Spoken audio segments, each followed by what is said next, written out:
yang kebetulan hari ini tidak bisa membersamai kita karena ada urusan. Tak lupa kepada Dewan Guru beserta staf TU yang mohon maaf sudah mengganggu waktu mengajarnya. Cuma di sini kita meminta waktu sebentar untuk sedikit berdiskusi mengenai tugas CGP. Nah, sebelumnya memperkenalkan diri dulu, kita dari CGP yang terdiri dari 3 orang.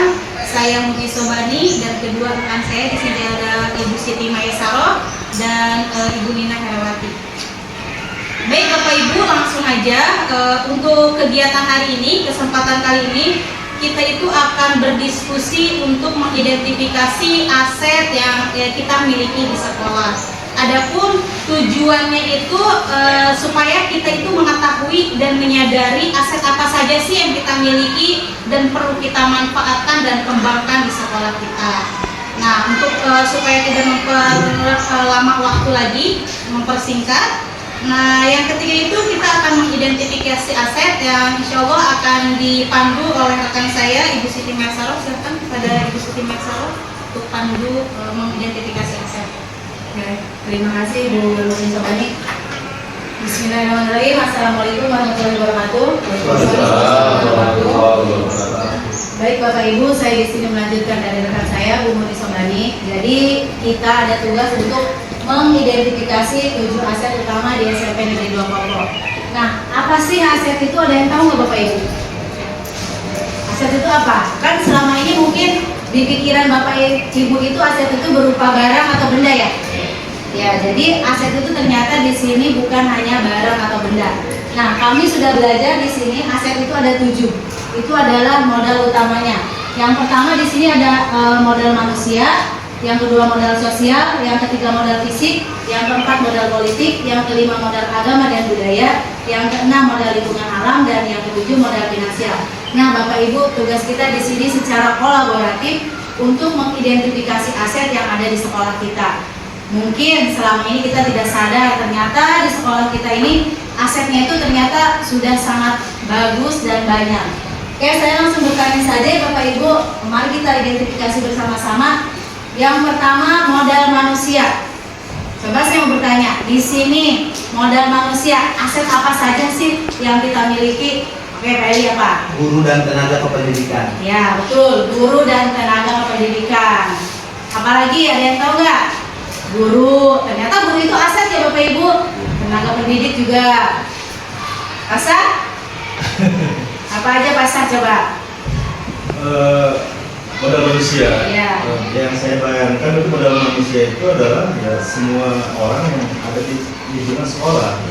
Betul. Dari guru, kepala sekolahnya, kemudian karyawannya, termasuk siswa juga modal manusia. Betul.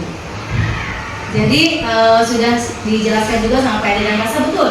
Jadi modal manusia itu semua yang ada di lingkungan sekolah. Contohnya tadi kepala sekolah, guru, murid, TU, wali murid masuk nggak? Masuk. Masuk. Komite? Masuk. Masuk. Kalau masyarakat? Masuk nggak masyarakat? Masuk. Berarti kita identifikasi modal manusia yang ada di kita, asetnya ada berapa coba tadi? Kepala sekolah, guru, TU, murid, wali murid, komite, masyarakat. Berarti ada 7. Sepakat. Oh iya, sama kita kan punya penjaga. Nah, penjaga itu masuk. Kita sepakati ada 8, betul? Betul.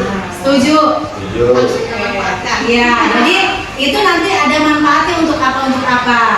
Nah, kita juga kan punya nih aset kayak Bu Iwel gitu kan yang sedang pendidikan S2. Nah, selanjutnya nih aset yang kedua, modal sosial. Apa saja? Ya, Bu Susi apa Bu Susi? GMP, Ya, betul. Kombel, Iya. Ya, betul ya. Jadi kita punya GMP per mata pelajaran, MKKS untuk kepala sekolah, Kombel apa sih di kita? Ada yang tahu nggak? beberapa pelajaran. Iya, betul Pak Eko. Kombel ceria ya. Jadi itu bisa kita manfaatkan ya Bapak Ibu ya. Itu aset ternyata Bapak Ibu. Jadi bukan hanya laptop, kursi ya. Nah, yang ketiga di sini modal fisik. Baik nggak? Bangunan. Ya, Eli. Bangunan sekolah. Nah, Baik kok. Perpustakaan, lab, ruang kelas, Ya betul. Jadi aset kita banyak nih, modal fisiknya. Ada bangunan sekolah, gedung, terus perpustakaan, lab, musola kita ada aset juga. Terus apa lagi? Min. Perlengkapan kantor. Iya, ya. Jadi ada di situ toilet. Lahan kita luas nih. Ini aset. Biasanya kita manfaatkan untuk upacara, terus olahraga sama kegiatan P5. Nah, yang keempat mungkin akan dilanjutkan oleh rekan saya yaitu Ibu Nina Herawati. Ibu Nina dipersilakan. Oke, terima kasih. Ya, rekan Bapak Ibu tadi sudah dijelaskan sama Bu Mae tentang modal manusia, modal fisik, modal sosial, dan modal Belum. Jadi saya tiga. manusia ya semuanya. Oke. Nah, saya mau bertanya, kira-kira menurut Bapak Ibu, modal politik itu apa sih? Yang kita punya di lingkungan kita itu apa modal politik contohnya? Contohnya Pemilihan OSIS. kepala sekolah, Ya. kemudian dari lingkungan seperti dan ramil atau kepolisian ya, kemudian dari kesehatan, Ya, betul. ya mungkin dari desa lah, mungkin salah satunya mungkin keterlibatan di dalamnya gitu ya. Ya, oke, betul Bapak Ibu ya. Jadi modal politik di lingkungan di sekolah kita itu ternyata kita punya yang disebut dengan polsek mungkin ya Pak Age, Pak Abe. Terus bisa tadi itu kantor desa, karena segala sesuatu itu karena kalau misalnya kita ada acara, contohnya kayak kemarin kita mau mengadakan perpisahan atau kita mau melaksanakan tadi itu harus minta izin dulu ke daerah setempat. Jadi untuk memperlancar kegiatan pembelajaran kita, ya itu tadi ya, itu disebutnya dengan modal politik. Puskesmas masuk nggak? Puskesmas ya. Iya, tadi sudah ya, kita sudah menjalin kerjasama ya dengan ya tentang puskesmas, di mana kemarin itu Bu Mumi mengadakan apa?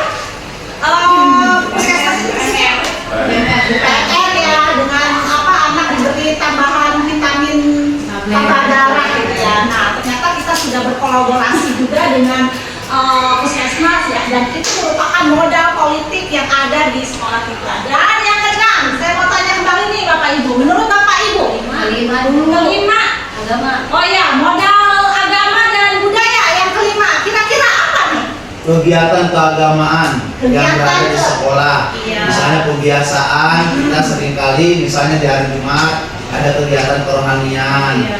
Misalnya kita bisa anak tadarus gitu kan, termasuk juga misalnya sholat duha berjamaah gitu kan, dan banyak juga yang lainnya. Oke, nah itu ya tadi sudah Pak Eli sudah hatam betul ya, karena memang kita itu sudah mempunyai modal agama dan budaya tersebut. Ya, jadi peringatan-peringatan hari besar yang kemarin kita lakukan yang tentang Maulid juga, Maulid Nabi. nah itu juga termasuk ya Pak Eli. Mudah-mudahan ini juga modal agama dan budaya ini akan terus kita laksanakan karena memang manfaatnya itu sendiri banyak ya Bapak Ibu. Oke, terus yang keenam, ada modal yang disebut dengan lingkungan alam. Kira-kira lingkungan alam di sekitar wilayah kita itu asetnya apa saja sih? Loh, lingkungan alam kita ini kita kan Dari lingkungan Ya, kita. sekolah kita. dari lingkungan kita ada apa saja? Coba kita identifikasi bareng-bareng yang bisa menimbulkan pembelajaran yang lebih baik. Ayo, ya coba Bu Mika bisa diidentifikasi sama Bu Mika. Tuh yang di pinggir-pinggir kita tuh. Kalau Ya, persawahan ya, kita dikelilingi oleh persawahan. Kalau dari pelajaran saya, persawahan atau lingkungan sekitar ini sangat menunjang untuk pembelajaran di mana ada materi yang disebut dengan ekosistem. Ya, jadi di situ. Jadi kita itu belajar itu bukan hanya untuk peraga, alat peraga. Ternyata lingkungan sekitar juga bisa menjadikan pembelajaran buat di materi kita, Bapak Ibu.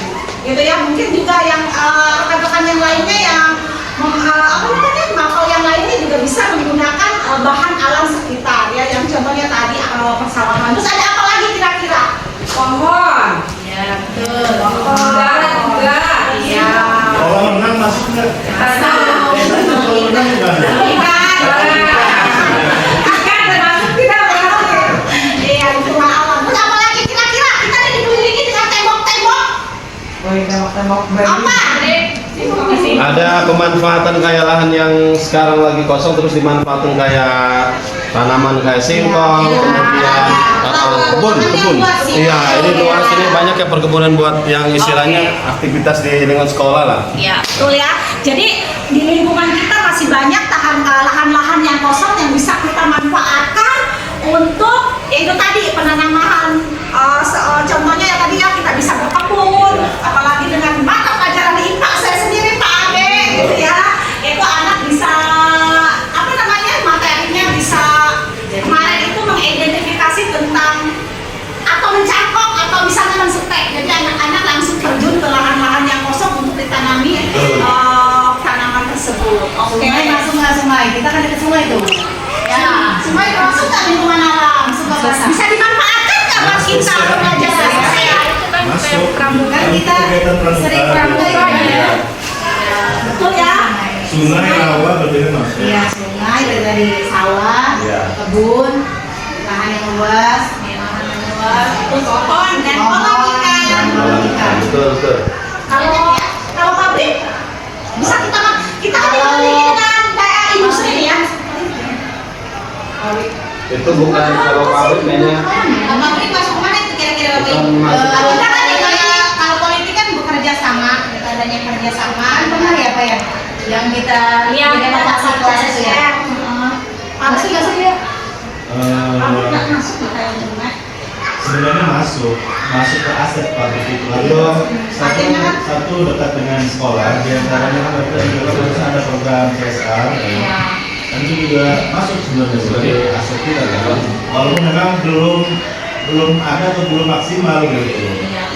Dan makanya kita identifikasi ini, mari kita maksimalkan aset yang ada. Masuk ya, pabrik ya. Masuk ya. Kemana itu? Masuk kalau dilihat dari apa ya, dari politik mungkin masuk ke politik. Politik ya. Ya, artinya Politik kan ya, bukan lingkungan ya. Sosial, itu maksudnya sosial. sosial apa ya? Sosial politik. Sosial. Politik kayaknya. Politik ya Pak ya? Kan kayak puskesmas kan ada sinergi dengan puskesmas, sinergi dengan Iya. perusahaan kan ya Pak ya? Politik. Masuk ke modal tempat ya. Modal tempat ya. Perusahaan itu modalnya. Oke. Yang terakhir modal finansial. Menurut Bapak Ibu, modal finansial itu yang artinya yang berurusan dengan Wah. masa kalau masalah Iya uang. dong. Apa coba? Bukan. Sekolah kita itu modal finansialnya berasal dari mana? Keuangannya dari mana? Semua ini itu Sumbernya dari mana? Biar operasional kita itu berjalan. berjalan Belajar membelajar. coba. Dari BOS. Iya. DOS. Kemudian APBD daerah. DOS itu apa masalah? apa ya? Ada bos ya. Itu juga masuk teori yang sering kita setiap hari Jumat itu dan apa ya? Infak ya?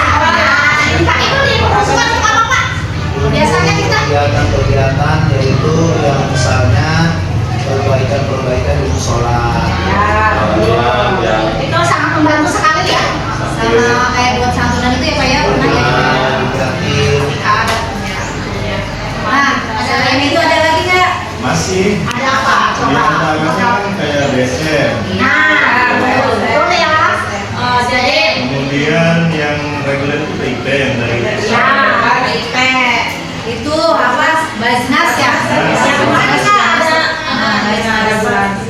ternyata itu juga sangat mendukung untuk anak-anak kita apa namanya biar lebih semangat mungkin ya. Jadi mereka didukung oleh keuangan yang dari luar gitu ya. Oke, dan apa lagi kira-kira Kalau mudah-mudahan siap. koperasi itu masuk kemana? Operasi Finansial. Kalau tabungan Kita ada masih ada koperasi. Masih. sebetulnya kemarin itu ada dan memang sebetulnya koperasi itu manfaatnya banyak ya Bapak Ibu. Contohnya ya bisa menanggulangi ketika ya. Ya, nanti kita pergunakan lagi aset-aset yang sudah tenggelam kita timbulkan lagi ya Bunda ya. Biar istilahnya kita Iya. semakin Uang kas kelas masuk nggak? Masuk karena Masuk, bisa iya. kegiatan belajar mereka. ya Kelas. untuk menunjang pembelajaran ya Pastor ya. Iya, belajar membeli perlengkapan kan? Iya, Ya, untuk Sidol, menunjang pembelajaran di kelas penghapusnya, kelas. alat pembersihan dan lain-lain. Terus kayak kegiatan P5 juga kan bisa ngambil langkas ya. Bisa. Oke ya, terus ada lagi nggak kira-kira? Kalau dari donatur kayak gitu kayak misalkan bos bakso Pak Bram itu masuk nggak itu untuk finansial? Tidak. Kalau donatur. Itu sifatnya hanya sementara mungkin ya. Kecuali kalau donatur Lanjutkan tidak itu? Donatur kayak misalkan santunan yatim dalam 1 tahun sekali itu masuk nggak bos bank gitu tuh? Bram gitu. Oh iya ya.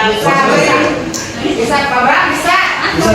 Bakso. Jadi karena kita Yang aset finansial ini, Ini kan yang buat apakah dia yang hanya sifatnya Jadi donatur sekolah. atau memang yang kondisional? permanen yang Oh, terus iya, ya. berkelanjutan. Bisa dipertanggungjawabkan Ya. secara administrasi dan Tapi ya. ya kemarin ya.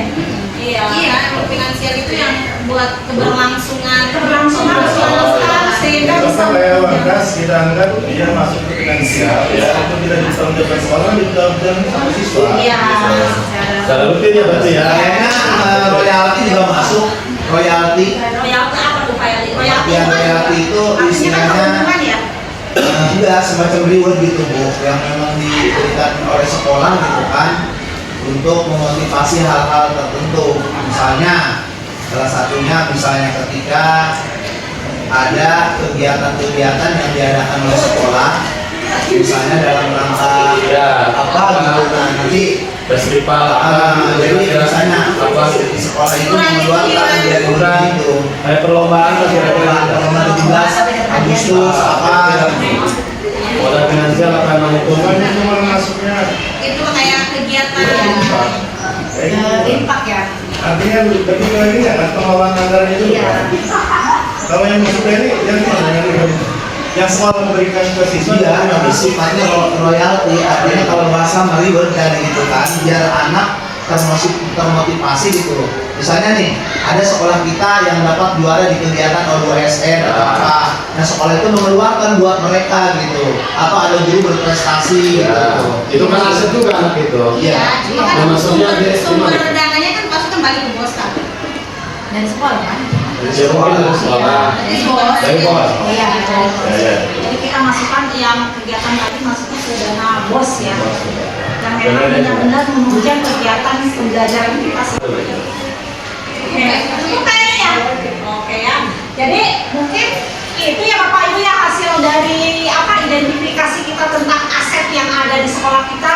Jadi kita sudah mengetahui ya, ternyata selama ini kita itu hanya memandang sebelah mata sama sekolah kita sendiri ya. Padahal kalau kita gali seperti ini, kita gali seperti ini ternyata banyak kelebihan-kelebihan yang kita punya yang tanpa kita sadari, gitu ya. Makanya daripada itu ya mari kita sama-sama kita menggali aset yang ada sehingga pembelajaran kita ke depan itu lebih baik lagi. Begitu ya Bapak Ibu ya. Oke, mungkin terima kasih ya atas waktunya. Silakan dilanjut sama Bu Murti. Baik Bapak Ibu, terima kasih udah kita sama-sama diskusi dan menyimak hasil kita bareng-bareng tadi mengidentifikasi aset apa saja yang kita punya. Di sini sebelum penutup saya akan membacakan ulang mengenai apa sih aset yang kita miliki. Yang pertama itu aset manusia berupa guru dan tenaga kependidikan, kepala sekolah, murid, wali murid, masyarakat, komite, dan penjaga sekolah. Yang kedua modal sosial terdiri dari NGMP, NKKS, Ombel Ceria. Yang ketiga modal fisik seperti bangunan kelas, bangunan sekolah, perpustakaan, lab, perlengkapan dan toilet dan lain-lain. Terus di sini modal politik ada sinergi kepala sekolah, kepolisian, puskesmas, desa, pabrik, industri. Yang kelima modal agama dan kebudayaan di sini dengan menggunakan pembiasaan kerohanian, duha berjamaah, dan sama saja sih kita juga dekat dengan apa sih pondok pesantren ya. Juga bisa kita manfaatkan dengan kita berkolaborasi seperti tentang keagamaan bisa kita berkolaborasi dengan pondok pesantren yang terdekat. Terus di sini juga lingkungan dan alam. Ada persawahan, pohon dan kolam ikan, lahan luas seperti seperti kebun, lapangan luas, sungai yang bisa kita manfaatkan untuk kegiatan kepramukaan. Yang terakhir itu modal finansial. Di sini ada beberapa modal yang kita miliki: dana BOS, dana infak, BSM, PIP, Basnas, koperasi, dan uang kas awas. Itu adalah aset-aset yang kita miliki. Semoga dari aset-aset kita bisa memanfaatkannya dan kita bisa menjaganya, serta kita itu bisa memanfaatkan untuk tidak memikirkan masalah yang ada di sekolah kita. Jadi pendekatannya itu kita akan berubah. Kita itu harus bisa berpikir ke pendekatan aset. Kita mikirkan aset aja kita yang kita punya dan kita manfaatkan dengan sebaik-baiknya, tanpa kita harus mencari masalah apa yang ada di dalam sekolah kita. Terima kasih atas waktunya, atas kesempatannya. Mohon maaf sudah